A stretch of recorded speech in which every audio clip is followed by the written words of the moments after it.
कि दिल्ली से झूठ बोलने वाले नेताओं को भी जय तेलंगाना कहना होगा। और मुझे विश्वास है कि जब कोई संघर्ष करता है तो किसी शायर ने कहा था कि लहरों से डरकर कभी नौका पार नहीं होती, कोशिश करने वाले की कभी हार नहीं होती। भारतीय जनता पार्टी एक ऐसी पार्टी है जो कहती है वो करती है। श्रद्धा अटल बिहारी वाजपेयी जी ने झारखंड बनाया, उत्तरांचल बनाया, छत्तीसगढ़ बनाया। जब कोई राज्य की जनता की मांग होती है कि राज्य छोटा होना चाहिए, तो ये मांग इसलिए नहीं होती कि देश के राज्यों के टुकड़े हो। भावना का विषय नहीं है, ये विषय व्यवहार का विषय है। जब हम अपने आप को पूछते हैं कि महाराष्ट्र का विदर्भ, आंध्र का तेलंगाना, विदर्भ कभी महाराष्ट्र का भाग नहीं था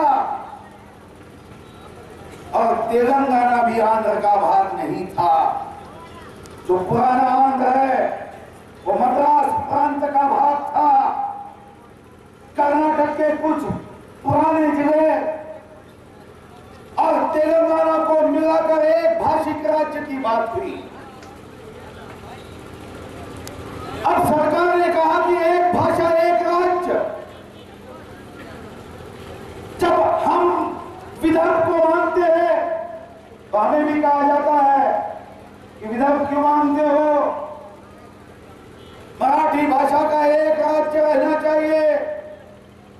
जब आंध्र से तेलंगाना मांगा जाता है तो पूछा जाता है कि तेलुगु भाषा का एक राज्य होना चाहिए। उन लोगों को मैं ये पूछना चाहता हूं, फिर हिंदी भाषा के इतने राज्य आपने क्यों बनाए?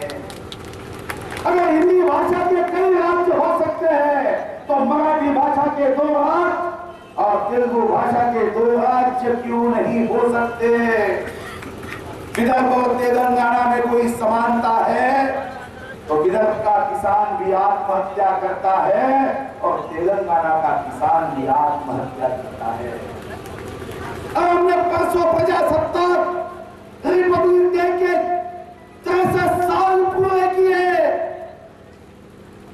अगर किसी अमेरिका के विद्यार्थी को पूछा जाए कि विश्व में सबसे ज्यादा आत्महत्या कहां होती है तो वो कहेगा सबसे ज्यादा आत्महत्या होती है भारत नाम के देश में, और भारत नाम के देश में सबसे ज्यादा आत्महत्या होती है तो तेलंगाना और विदर्भ में होती है।